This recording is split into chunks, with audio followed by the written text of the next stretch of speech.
So we're going to actually cover off 7 ways to grow your business. Insanity is doing the same thing over and over again, but expecting different results. Who does that? We have some honest people in the room. Lewis, since you're so honest, there's your treat. So you've got 4 choices out of today. Do nothing. Keep doing exactly what you've done, and you're going to get the same results as what you've already got. You can retreat. You can step forward and go, oh no, this is a bit too scary. I'm going back to my comfort zone, and we're going to do nothing. But we did actually try and step forward. We can take a normal amount of action, and we're going to go, right, I've learned so much today.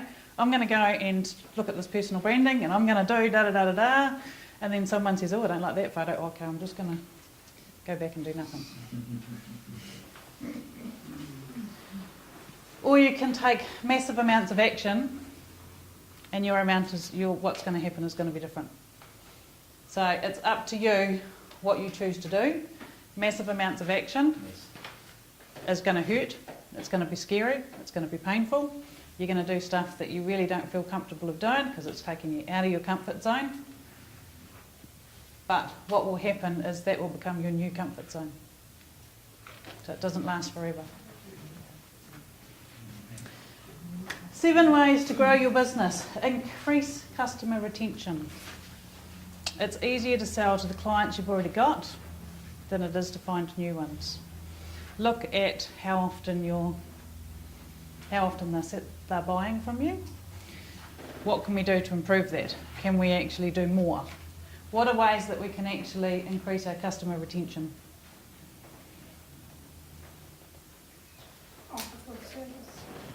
Yep.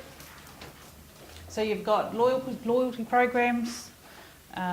You've got... Remind them you exist. Yep. Keep that personal branding going. Actually keep in touch with them. You'd be amazed at how an email on their birthday to go, hey, how you going? Happy birthday. Actually works wonders with clients. I should try that one myself. You want to know my birthday? Some people don't like that as well. Yeah. Yeah, but you find out before you do it. Increase customer retention. Generate more leads. Today you've heard so many things about how to generate more leads. Go hunting for them. How can we generate more leads? What's the one opportunity you guys have all had today?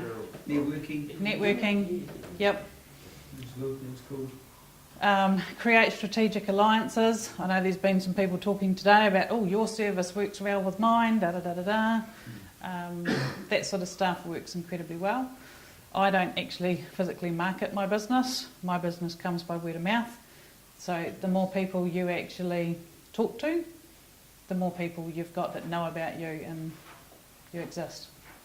You can't sell a secret. So if you're not out there telling people about you, you're trying to sell a secret, and that's incredibly hard to do.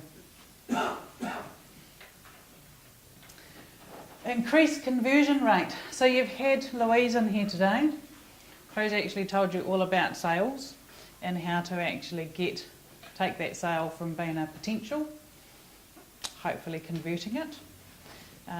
The more we do that, I've had a client that came in and said, my conversion rate's amazing, it's 10%. 10% of all the people I contact, I get sales. We want that figure to be 80%. So the time you spend quoting and talking to people, we need a return on that. Increase the transaction frequency. So instead of having that client that we work with once every 6 months, can we bring them forward to once every 3 months? If we do that, and they're every 3 months, well then we've just doubled our sales on that client. And that's quite simple to do. Because if you're keeping in touch with them and they're saying, oh, but this has gone wrong, oh look, I can fix that for you. Suddenly you're back in there and you're doing something else. So just keep an eye on what your opportunities are. Don't ever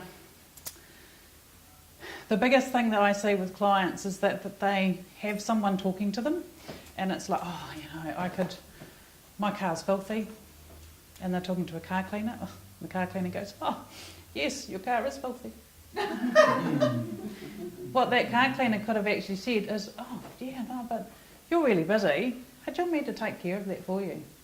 And so often in conversations that are just normal conversations, there's a business opportunity for you that you've just missed. So, and I'm going to use Rachel here. I've just brought her into a client meeting recently, and she's a complete stranger coming in, and I had this group of people, all business owners, and I said, oh, this is Rachel, everyone introduce yourself. So they went around the room and went, oh, I'm Pete, I'm Chris, I'm blah, blah, blah, blah. Yeah. They didn't say what they did, they didn't sell their business, they just, here's a complete person that could actually be looking at buying their service, and they missed the opportunity. So just remember, everyone you meet as a potential for transactions.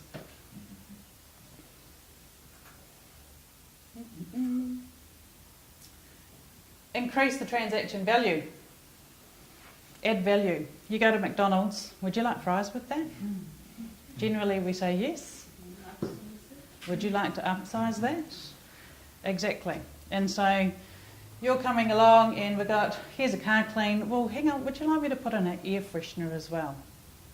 That's adding value. It's not going to cost you a hell of a lot, but it is actually going to add more to your bottom line. And clients don't understand. They just think you're being really nice because you're offering them something that they didn't have before. And if you're selling it to them the right way, based on what Louise has told you today, they will actually take those added extras every chance they get.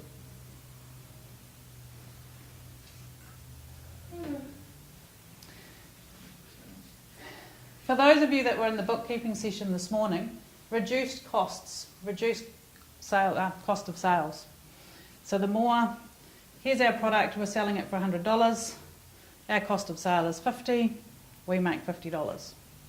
If we can reduce that price from 50 down to 30, you're suddenly making 70. So it's not about, for this one here, we haven't got more sales, we haven't got more clients, we haven't done anything, except we've just been a bit smarter with our cost of sales and negotiated a better deal somewhere, and suddenly we're making more money.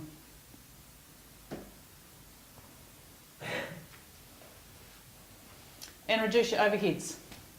I quite often sit down with my clients and we go through their overheads and go through their bank statement, and it's like, hey, what's this $49.95 that you're paying for? Huh? So every month, $49.95 comes out of your bank account. And I'm like, oh, hadn't noticed. And it was for something that they'd stopped doing 2 years earlier. So, keep an eye on it. I'm to blame as well. This morning I was sitting there looking at my bank statement and I said to my husband, what's this $10.95 coming out of our bank account? Went back through it, it's been coming out for 5 months, and one of the kids had hooked up Xbox Live. So keep an eye on the overheads, because that is where you will lose a lot of money, and it's an easy way to save money. Prime example, mobile phone bills. They're constantly changing. Don't go and hook yourself up to a $120 plan, because chances are we can do things so much better and smarter, which is going to save you money. Here we've got our net profit. Currently we're making $146,000. Our valuation on our business, it is worth $439,000. We've currently got 765 customers. Our retention rate is 95%. So that means we're retaining 727 customers every year. We have 145 leads coming each month. Our conversion rate is 50%, and our acquired customers out of that is we've got 73 new customers every year. If we take that into account, 1.1 transaction value each year gives us $1,560 as our average transaction value. which gives us annual sales of 1.3 million, and our cost of goods is 70%.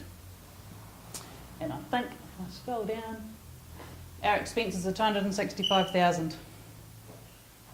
So what I'm now going to do, we're not going to add clients, we're not going to add change the retention rate because that's working really well. What we are going to do is increase our leads. So we're going to get 170 leads, which means we've now got 85 new customers because we increased our leads. Because we're getting exceptional at our conversion rate, I'm going to say that is now 65%, which means we're now converting 111 clients every year, adding on to our business. So what that actually then does, it changes our annual sales. We've gone from 1.3 to 1.4. And all we've done is found a few more leads and we've converted them. Not hard to do. If we actually say, we're going to add fries with that, and we're going to take that 1560 to 1600, not a big jump, it's an extra $40. It's a big jump here. So we're now 1.4 million. And then we're going to get really clever and we're going to go, our cost of sales, we're going to reduce that down to 65% because we've got really clever and we've got new suppliers. But as the business grows, we've had to employ more staff. So we're going to increase that and we're going to go, our costs are now 280,000.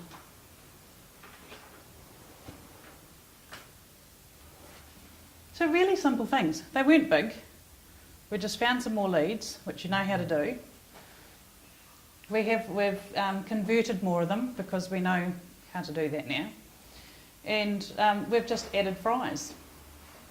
And we've had a look and we've actually reduced our cost of sales because that's a KPI that we need to be focusing on. But our expenses have gone through the roof. What does our business look like now?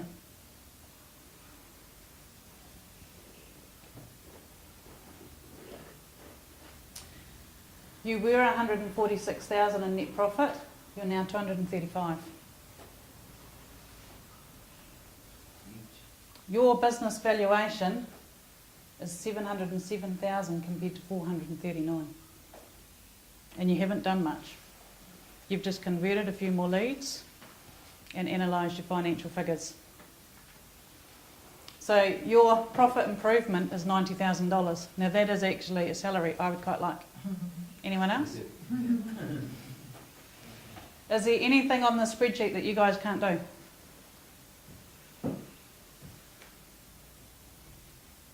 What would be the hardest thing on this spreadsheet to do?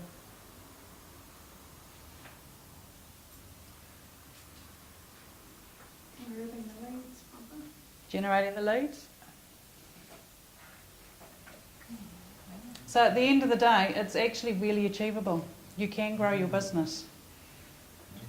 You really can grow your business. And you've got all the tools today, even though it's been incredibly draining, you can actually do it. So the next steps for you, complete your evaluation form. If you haven't already handed in, can you please do it? It is really important for me as a business owner to actually get feedback on how I perform. The same way that you should be going to your clients and asking for feedback on how you've performed with them. I need it as well. Identify the 3 most important actions to take. And that's something you've got to do on your evaluation form. So I'd really hope that you do actually have those 3 important things. And so I now want a show of hands. Who's going to do the first step? Do nothing. Did you put your hand up, Lewis? Oh, I was scratching my head. Oh, that's what they all say. Who's going to retreat? Tempting? Yes. Who's going to take normal amounts of action? So I'm guessing everyone's now about going to put their hand up and go, we're going to take massive amounts of action. Well done, we've got one that's going to do massive amounts of action. Yeah. Yeah. So it is totally in your court. It is incredibly easy to grow your business. You've got to know your financials, you've got to understand them, you've got to understand your clients, you've got to have a budget, and you've got to have a business plan. If you don't have a business plan, you're going to Wellington instead of Auckland. If you don't have a budget, well then you've got no gas in your car and you're not going anywhere. And if we don't have any of this other stuff, you're going to flounder.